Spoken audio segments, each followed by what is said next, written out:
ఈరోజు జీవోలు అనేది పేదల కోసం వెళ్ళాలి. జీవోలు బడాబాబులను బతికియడానికి మీకు వెళ్ళనికి లేదు.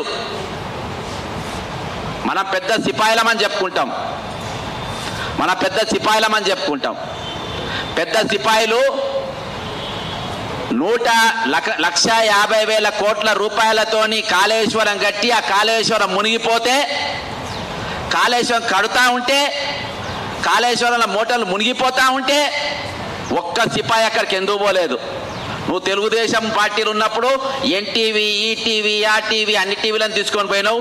2 రోజులు దీక్ష చేసినా మళ్ళీ నువ్వు కనవాడితే ఒట్టిగా ముఖ్యమంత్రి అయినావు కదా.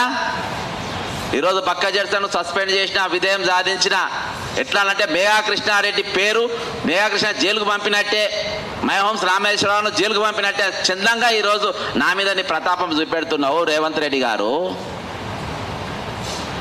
మేఘా కృష్ణారెడ్డి 1,50,000 రూపాయలు దొబ్బేస్తే 12,000 కోట్ల రూపాయలు జీఎస్టీ ఎగ్గొట్టిండ్రు. 12,000 ఇవాళ కాంగ్రెస్ పార్టీకి నోటీసులు పంపిన ఐటీ గంటలేదని 12,000 కోట్ల రూపాయలు జీఎస్టీ ఎట్లా కొడితే నేను ఐటీకి కంప్లైంట్ ఇచ్చినా, ఈడీకి కంప్లైంట్ ఇచ్చినా, ఇయాటి వరకు మేఘా కృష్ణారెడ్డిని ఎందుకు ముట్టుకోలేకపోయినరు బండి సంజయ్, కిషన్ రెడ్డి గారు మీరు కూడా చెప్పాల్సిన అవసరం ఉన్నది. కాంగ్రెస్ పార్టీకి నోటీసులు పంపుతున్నారు కదా, తాకీదులు పంపుతున్నారు కదా. 12,000 కోట్ల నేనే కంప్లైంట్ ఇచ్చిన. బీజేపీ ఆఫీస్కి పోయి నేనే ఇచ్చిన, కిషన్ రెడ్డి ఆఫీస్కి పోయి నేనే ఇచ్చిన, ఐటీ ఆఫీస్కి పోయి నేనే ఇచ్చిన, ఈడీ ఆఫీస్కి పోయి నేనే ఇచ్చిన. జీఎస్టీ ఎగ్గొడితే ఎందుకు మాట్లాడతలేరు మీరు? కాంగ్రెస్ అధికారంలోకి వచ్చింది. అసెంబ్లీ సమావేశాలు 3 సార్లు జరిగినాయి. ఒక్కరోజు కూడా మా యువ కిషోరము ఉద్యమ నేత ముఖ్యమంత్రి రేవంత్ రెడ్డి గారు ఒక్క రోజున మీరు మేఘా కృష్ణారెడ్డి పేరు, నీవు కానీ, బీజేపీ వాళ్ళు కానీ, బీఆర్ఎస్ వాళ్ళు కానీ ఎవడైనా కృష్ణారెడ్డి పేరు తీసిండ్రా? అందులో ఒక్క సిపాయినా తీసిండ్రా పేరు? మైహోమ్స్ రామేశ్వరరావు అనేటోడు చెరువులలో బిల్డింగ్లు కట్టిండు, అపార్ట్మెంట్లు కట్టిండు. నేను రాగానే నీ పని చూస్తా అని చెప్పేసి రోజు 2-3 సార్లు ప్రెస్ మీట్ పెడితివి, ముఖ్యమంత్రి అయితివి. ఒక్క రోజున మళ్ళీ అక్కడికి పోయి నువ్వు ముఖ్యమంత్రి అయినాక దీని సంగతి చూస్తా అని చెప్పేసి కనీసం బోర్డులో బాధినావా? నువ్వు మాట్లాడినావను? అన్ని వన్డే మ్యాచ్ ఏనా ఇది? ఇది నన్ను సస్పెండ్ చేసినవానో ఇదేనో కాదు. ఏ రోజైతే నేను కల్వకుంట్ల కుటుంబం మీద యుద్ధం ప్రకటించినో ఆ రోజే నా ప్రాణం మీద ఆశ పోగొట్టుకున్నా, నాకు రాజకీయ భవిష్యత్ మీద ఆశ పోగొట్టుకున్నా.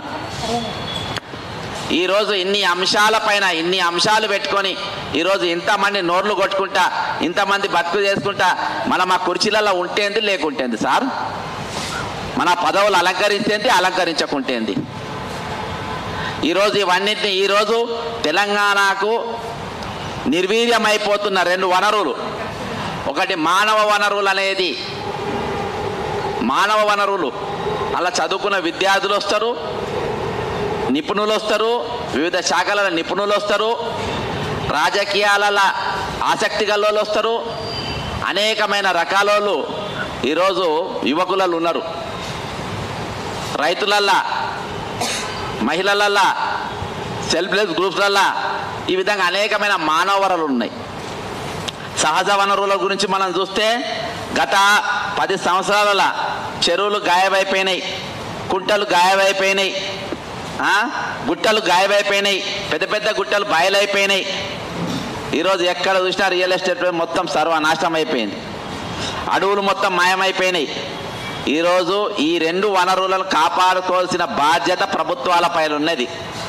ప్రభుత్వాలు వీటి గురించి ఇవన్నిటిని పక్కన పెట్టి ఈరోజు పేదోడు ఈ 100 రోజులని అనుకున్నా ఎన్టీ రామారావు పార్టీలోకి వెళ్ళి కాంగ్రెస్కి వచ్చిండు కదా. ఎన్టీ రామారావు ముఖ్యమంత్రి అయినాక ఏషం వేసుకొని ప్రభుత్వ ఆసుపత్రికి పోయి 2-3 డాక్టర్లను సస్పెండ్ చేసిండు. అప్పుడు ప్రభుత్వ ఆసుపత్రులు బ్రహ్మాండంగా జరిగినాయి. మా అధ్యక్షుడు కూడా ఏదో రోజు ఏదో ఒక ఏషం వేసుకుంటాడు, మధ్యరాత్రి దవాఖాన పోతాడు, దవాఖానాలో మంచి ట్రీట్మెంట్ ఇస్తారని వాళ్ళు సస్పెండ్ చేస్తాడు. చెరో ఉస్మానియాకు 100 కోట్లు, వరంగల్ గాంధీ దవాఖానకు 100 కోట్లు, గాంధీ హాస్పిటల్కు 100 కోట్లు, ఎంజిఎం హాస్పిటల్కు 100 కోట్లు ఇచ్చి దవాఖాన బ్రహ్మాండంగా చేస్తాడు. ఎందుకంటే యశోదా ఉన్న శత్రువు అన్నాడు కదా, దానికి దిగొడగా దవాఖానలు చేస్తాడేమో అనుకున్నా. ఒక్కరోజు అమ్మతోడు ఒక్కరోజు ఆ దవాఖాన పోయి చూస్తే ఒట్టు. ఒక్కరోజు పబ్లిక్ హెల్త్ దానిపైన దీన్ని ఈ ప్రభుత్వ ఆసుపత్రి మనం ఏది విధంగా డెవలప్ చేయాలి, ఎంత బడ్జెట్ అయినా పర్వాలేదని చెప్పి ఒక్కరోజు ఒక స్టేట్మెంట్ ఇచ్చిన పాపాన పోలేదు. ఇవాళకి పేషెంట్ పోతే పేషెంట్ స్ట్రెచ్చర్లు వేసుకొని నూక్కుంటా పోవాలి.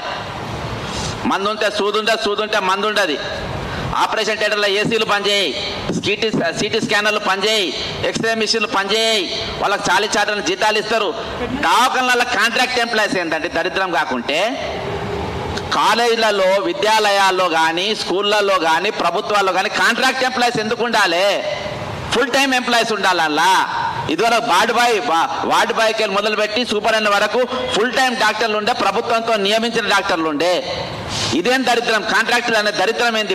ప్రభుత్వ ఆసుపత్రులలో కానీ, ప్రభుత్వ కళాశాలలో కానీ.